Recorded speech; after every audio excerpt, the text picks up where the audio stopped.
رابطه تبدیل فوریه رو میشه خیلی راحت با همون سری فوریه که بلد هستیم به دستش بیاریم. در واقع تبدیل فوریه و سری فوریه دو داستان جدا هم، مثلا ترماشون به هم ربطی نداره، ولی میشه از سری فوریه با یه سری تکلک ها به تبدیل فوریه رسید. در واقع ما تو سری فوریه داشتیم مثلا f x مثلا میشه با سامشن یه سری ترمای نوستانی، حالا ای به توان آی من اسمشو میذارم kx و یه سری ضرایب. در واقع من این از رابطه اویلر دارم استفاده میکنم و یه سری جملات تناوبی که حالا به من توی حقیقی سینوس و کوسینوس میدن و یه سری امواج سینوس کوسینوسی رو با هم جمع میکنم، ولی در حالت کلی میتونه این یه سری امواج مختلف باشه از جنس ای به توان آی کیکس که با هم جمع میشن این امواج و به من مثلا توی مثلا فرض کنید اگه مثلا تابع ما توی یه بازه‌ای مثلا یه حالت تناوبی داشته باشه، مثلا این بازه‌اش مثلا باشه من میتونم از مجموعه بی نهایت توابع تناوبی ای به توان آی که ایکس، هر تابعی که تناوبی هست مثلا با طول موج با تناوب مثلا L یا طول موج L رو بر حسب این توابع نوستانی ای به توان آی که ایکس که البته که منحنیس N داره بس بدم. منظورم از که N همون 2p لامدا اومه که اینجا لامدا همون L'ه. من اینجا لامدا میگیرم 2 که از اینجا به جای لامدا اگه بذارم 2L دارم پی به روی لامدا به لامدا N. فرض کنیم مثلا اگه من بین این دوتا بازه میخوام دست بدم، لامدا یک من یه دونه یعنی تناوب مثلا سینوس رو اگه در نظر بگیریم، سینوس KNX برای همون هارمونیکا برای اولی یه دونه شکم داره، برای دومی 2 تا شکم داره. پس در نتیجه من لامدای من در واقع این الی که داره تناوب اون تابع من رو، این 2L که داره تناوب تابع من رو مشخص میکنه، هر بار داره به تعداد نصف طول موج تقسیم میشه. یعنی من لامدا n رو تقسیم بر 2 کنم، مثلا برای اولی دارم لامدا صفر دوم، یعنی یه دونه لامدا صفر دوم مساوی میشه با 2L که تناوب منه. برای دومی دارم 2 تا لامدا صفر، یعنی 2 تا لامدا، یعنی لامدا n من مساوی میشه با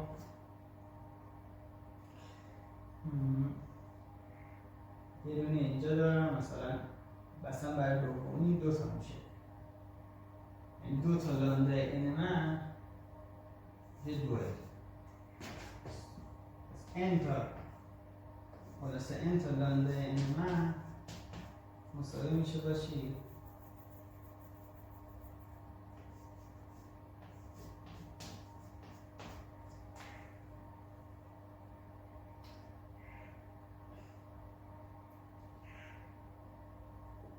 مساوی میشه با لامدا n دوم. n تا لامدا n دوم من مساوی میشه با 2.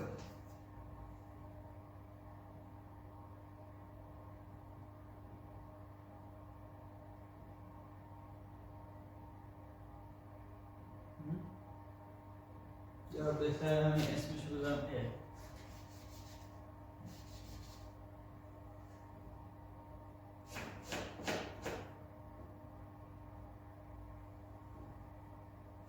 واسه اینکه من برای لامدا n دارم، اگه طول تناوبم باشه L 2L ندارم، برای لامدا n دارم که یعنی n تا، من n دوم لامدا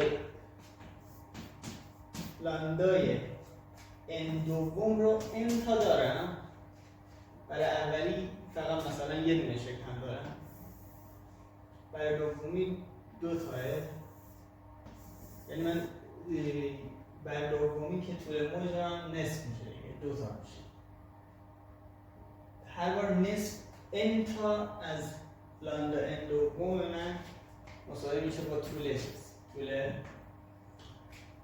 که اون تابع نوسانی من رو میخوام روش بس بدم، در واقع طول تناوبی که اون تابع داره. مثلا اینجا تابع من فرض کردم که تناوبش n، از اینجا تا اینجا انگار اون تناوبه داره تکرار میشه. پس کای n من که میشد دو پی بخش بر لاندا n، از اینجا به دست میاد من همون لاندا n من میشه دو l بخش بر n، میشه n p n دو l n p l جابجایی کردم لاندا n اینجا که میشه n p l. این رابطه‌ای بود که برای کاین احتمالاً تکراری بود، فقط من خواستم بگم. حالا ما می‌دونیم که CN هم از رابطه متعامد بودن ذرات متعامد بودن، خب مثلا اینو میتونم بازنویسی کنم به این شکل، مساوی میشه با این سامیشن، مساوی میشه با سامیشن n از منهای بی‌نهایت تا مساوی بی‌نهایت ای به توان i n p x الان cn. نکته که وجود داره اینه که من میدونم که خب مثلا ای به توان i n p x الان با مثلا ای به توان i m p x الان متعامد، این دو تا پایه بر هم متعامد. در واقع من میتونم از این متعامد بودن استفاده کنم و CN ها رو به دست بیارم. مثلا CN من مثلا یه ای به توان مثلا منهای i m p x الان رو ضرب کنم دو طرف و انتگرال بگیرم از منهای l تا l، منهای l تا l ای به توان منهای i m p x الان طرف راست من میشه چی؟ انتگرال طرف راست من میشه انتگرال ای به توان i m p n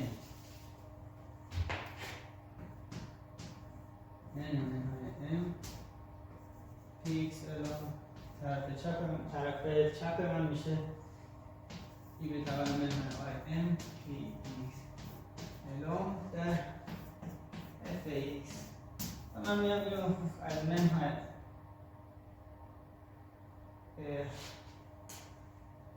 منهای ال دوم که تو بس چیز بازه تناوب تابع x منه انتگرالش رو حساب.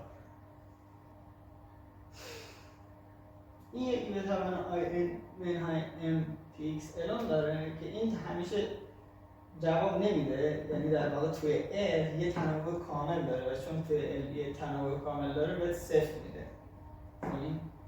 تناوب وقتی به جواب میده که n و m با هم برابر باشن یا تناوب کامل نده، پس این بهت چی میده؟ این بازم منهای L دوم و منهای L دوم.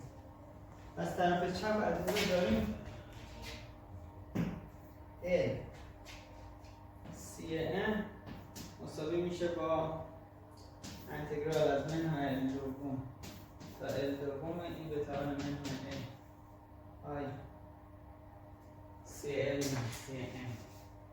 چون در واقع این دوتا وقتی برابر میشن دیگه به جای n من میتونم بذارم L CN از منهای L دوم تا L دوم این به توان منهای I M P X الان fx dx.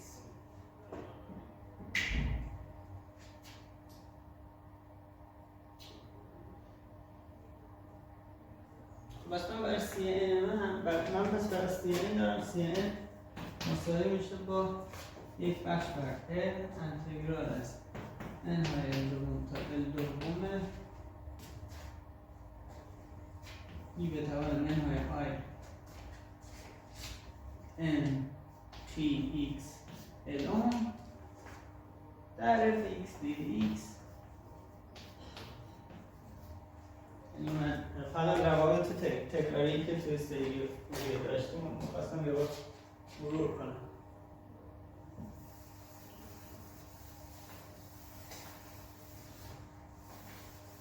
اما تبدیل فوریه ایده هستش اینه که ما بیایم این بازه‌ای که توش تابمون متناوبه رو به بی‌نهایت می‌ریم. یعنی فرض کنیم که من میخوام تابمون مثلا از این اگه این طول تناوب تابع من باشه مثلا این L دوم باشه این منهای L دوم یا A رو میل بدم به سمت بی‌نهایت ببینم چی میشه سر سری فوریه چه اتفاقی میفته. در این صورت سری فوریه از دلش تبدیل فوریه در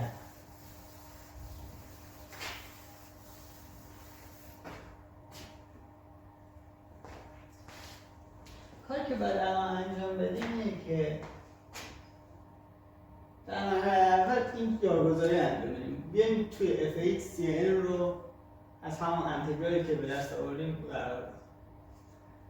اما این xی که دارم من اینجا ازش انتگرال میگیرم با این xی که f تابعشه فرق میکنه. پس من بهتر cn رو متغیر انتگرال گیریش رو عوض کنم. اسمش رو بذارم چی مثلا y انتگرال روی y مثلا f y dy.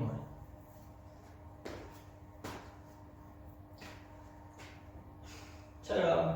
چون متغیر دامی انتگرال هم دیگه ربطی به این xی که اینجا f تابعشه نداره. اگه من بخوام اونو بذارم اینجا همون بر حسب x بخوام بذارم با این x قاطی میشه و ممکنه از مفهوم ریاضی منو تو خطا بندازه. اما و نکته دومی که وجود داره اینه که آره دیگه اون بعد این دوتا تمیز قائل بشیم که کلا اشتباه نکنه. من میام چیکار میکنم CNی که به دست آوردم میذارم تو همین معادله بعد ببینیم بشه کجا میرسه. از اینجا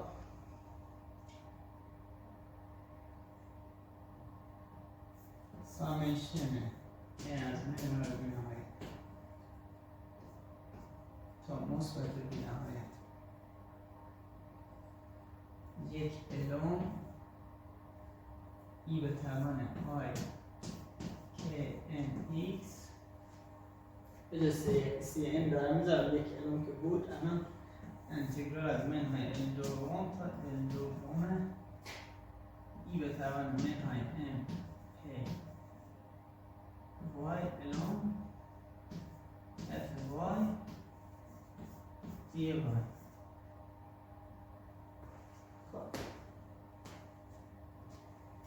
تقریبا دیگه اکثر راه رفتیم فقط باید L رو به سمت بی‌نهایت میل بدیم. اما قبل از اینکه L رو به سمت بی‌نهایت میل بدم به یه نکته توجه میکنم و اون اینه که کای n من وقتی L به سمت بی‌نهایت میل کنه یه عنصر دیفرانسیلی میشه عملا به صفر میل میکنه. یعنی اگه من L رو میل بدم به سمت بی‌نهایت آنگاه نتیجه خواهد شد که کای n من میل میکنه به سمت صفر و من میتونم از این به عنوان یه عنصر دیفرانسیلی استفاده کنم. و بیایم دلتای کای n رو حساب کنم.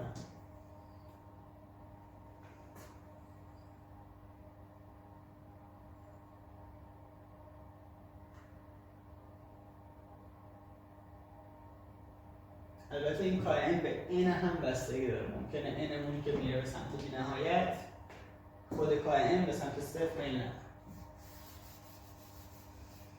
من بالایش یه علامت سوالم با یه علامت سوال نکنید که اینجا میشه. اما دلتای کای این رو اگه بخوام حساب کنم دیگه وابستگیش از n از بین میره. دلتای کای n میشه کای n به اضافه 1 منهای کای n که میشه n به اضافه 1 پی الان منهای n پی الان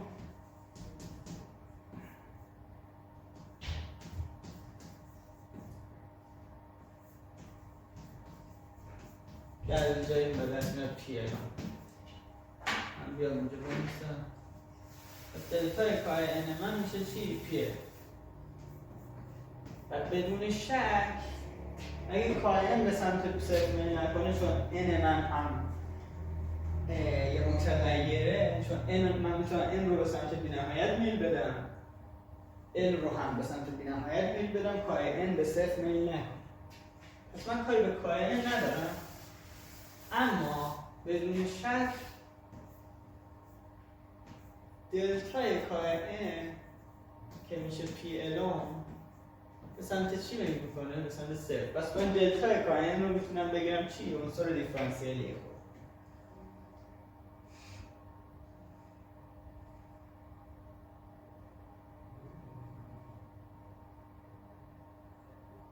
اسمشو بذارم چی؟ دلتای کای n رو اسمشو میذارم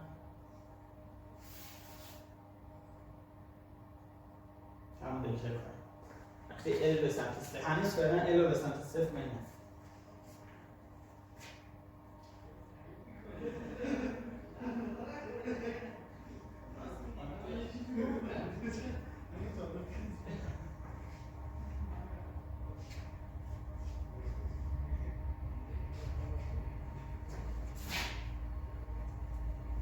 حالا من یه پی اضافه و کم یه پی ضرب و تقسیم میکنم روی معادله دارم نهایت تا مثبت بی‌نهایت پی الان یه پی هم تو تقسیم میکنم این به توان آی کی ان ایکس انتگرال منهای ال دوم تا ال دوم این به توان مثبت منهای آی ان پی وای الان اف وای دی وای و این میشه همون دلتای کای n. به جای پی الان میذارم چی؟ یه پی ضرب تقسیم کرد. به جای پی الان میذارم همون دلتای کای n.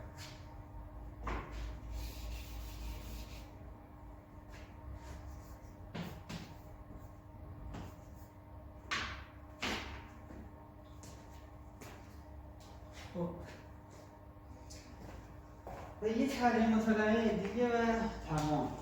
طرح متغیر بعدی اینه که من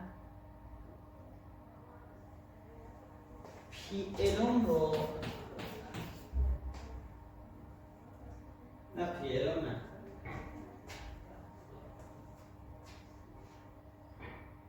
من باید اینجا چی رو میذاشتم؟ سی ان رو میذاشتم. این اندیسش n بعد اندیس n رو به جاش اندیس m بود. این اشتباه بود که کرد. این اندیسش n چون باید طبق تعریف اینجا سی n رو بذارم. n پی باید الان n پی باید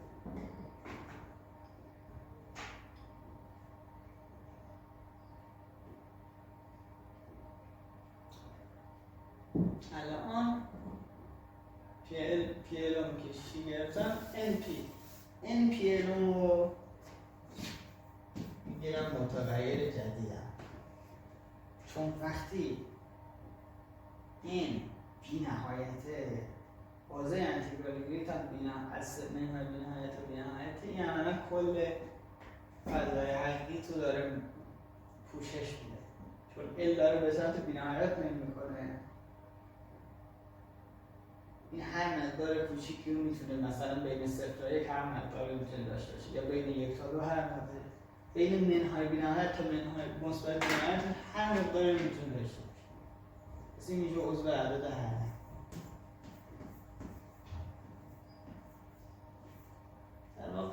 یکم اینکه دقیقاً حقیقی هست یا نه، چون این گویا یه جورایی میشه نه حقیقی، ولی اینو میشه پذیرفت که عضو عدد هست.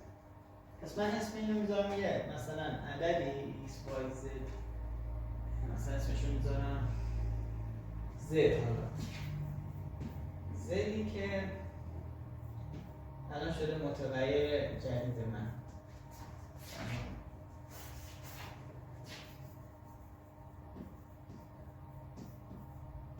وقتی ال میره به سمت بینم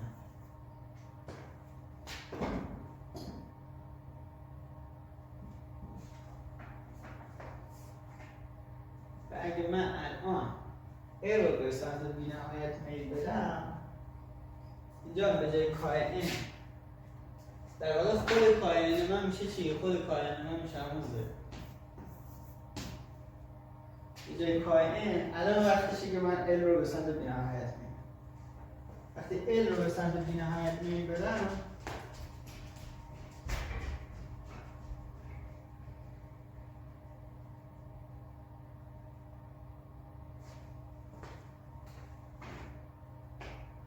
این تغییر میکنه به سمت این میشه z، کای n من میشه z. اینجا n p ادامه من دوباره میشه همون کای n، دوباره میشه z.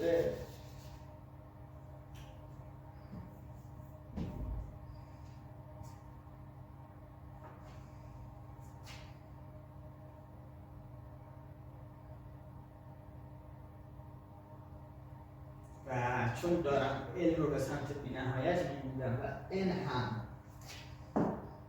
از منهای بی‌نهایت تا مثبت بی‌نهایت، میتونم به جای سامیشن انتگرال بذارم.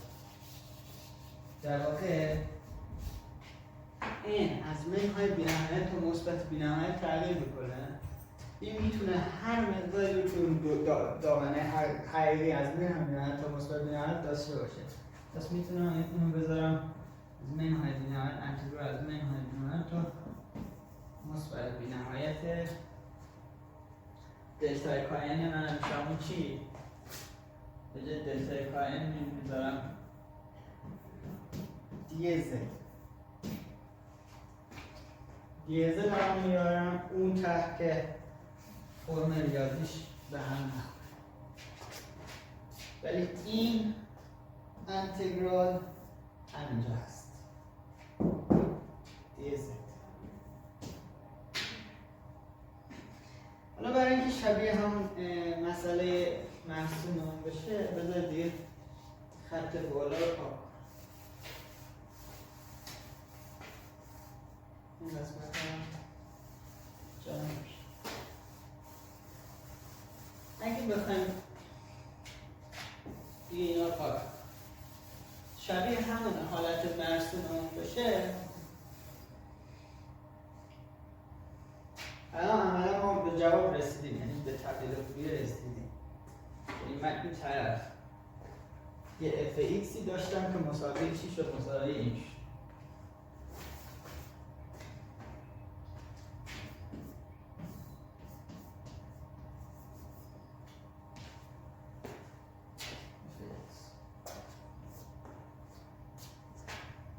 این فقط یک کلک دیگه هم هست. اون چیه؟ اینه که من از این نسبت به وای انتگرال بگیرم، ال منم به سمت منفی بی‌نهایت میمیرم. به سمت بی‌نهایت این میشه از منهای بی‌نهایت تا مثبت. اگه این انتگرال رو حساب کنم این زده میمونه. پس هر چی که بشه، این هر تابعی که بشه بالاخره یه تابعی از زد. من اسم اینو چی میذارم؟ جیز. اسم کل اینو میذارم جیز.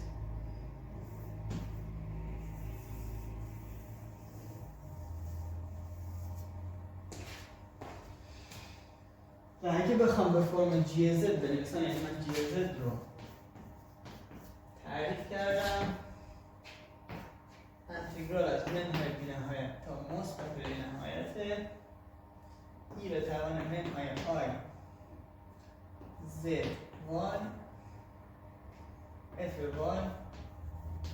پی ما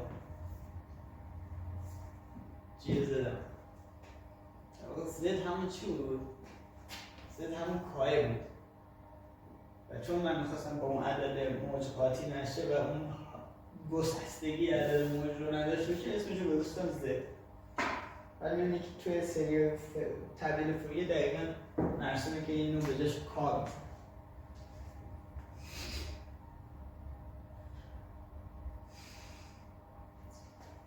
و fx من میشه چی؟ fx من میشه به این فرم میخوام بنویسمش، میشه انتگرال از منهای بی نهایت، البته یه یک به روی پی هم داره، یک به روی پی انتگرال از منهای بی نهایت که مثبت بی نهایت ای به توان آی زد ایکس جی زد زدار میشه جی زد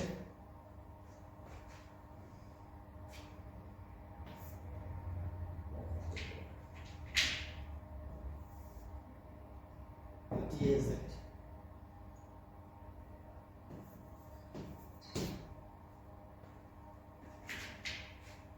و تبدیل فوری همینه. تبدیل فوری همینه، فقط از این که انتگرال بگیرید این ایکس میمونه،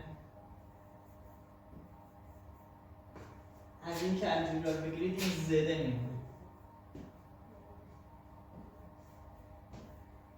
این تابعیت جی زد بر حسب زد میمونه، اینجا هم تابعیت اف ایکس بر حسب ایکس میمونه. چون من در اینجا روی زد انتگرال میگم، اینجا روی وای دارم انتگرال.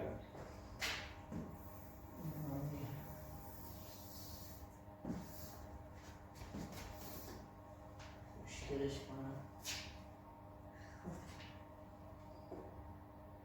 و همینه دیگه. فقط شما میتونید چیکار کنید؟ میتونید چند تا کلک بزنید.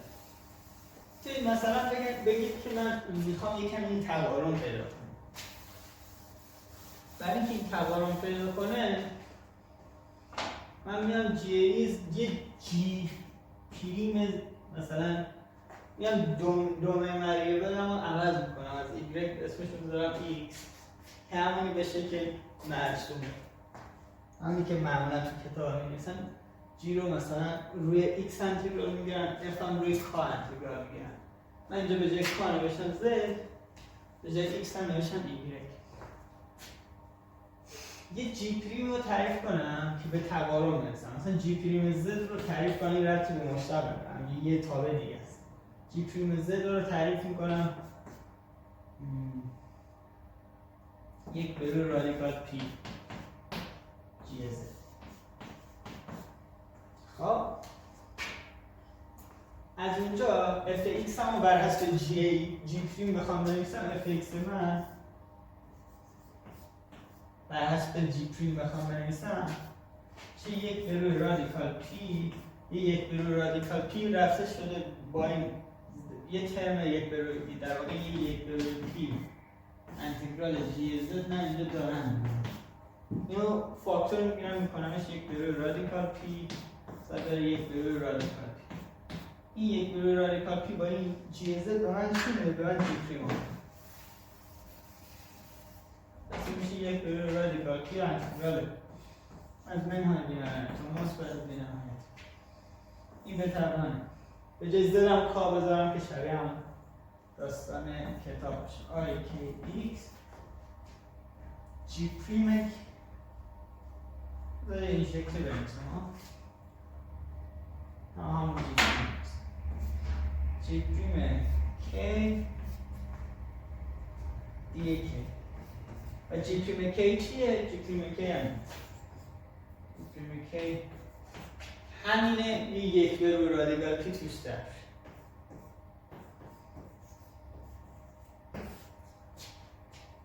این حالت متقارن میشه، در واقع اون تقارن بیشتری داره بین تابع این دوتا تابع، مثلا اف ایکس و این تابع تقارن بیشتری هست. فقط یه مثبت منفی به اکسپوننشیال عوض شد. یک بخش بر رادیکال پی یعنی به توان این آیزک اوکی اوکی جای ایگرگ هم میذارم ایکس دومون درگیری رو بکنیم میتونم عوضش